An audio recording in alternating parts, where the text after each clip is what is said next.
Miss Meryl, nakatrabaho niyo na po si Sir Ricky Dabao po? Yes, simula bata ako.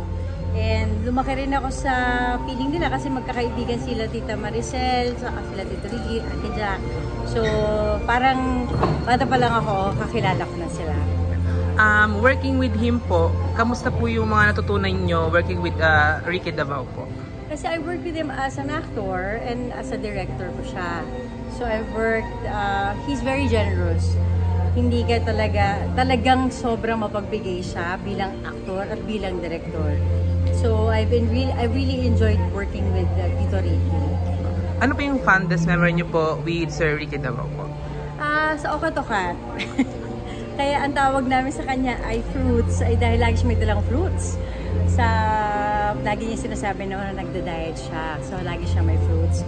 Pero, hindi niya kinakain yun. Kami ang kumakain dahil kinakain din niya yung baon namin. Nagkapapalitan kayo ng foods. So in short, di rin siya nakakapag-diet.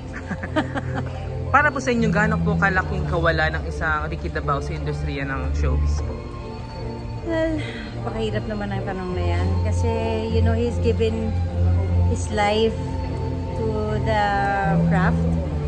So, hindi naman kawalan because he's punong-puno at siksik naman yung buhay niya na dinedicate niya sa pag-arte, sa pag-direct.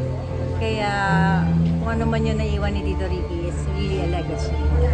Maraming salamat, Miss Meryl. Thank you po. Thank you.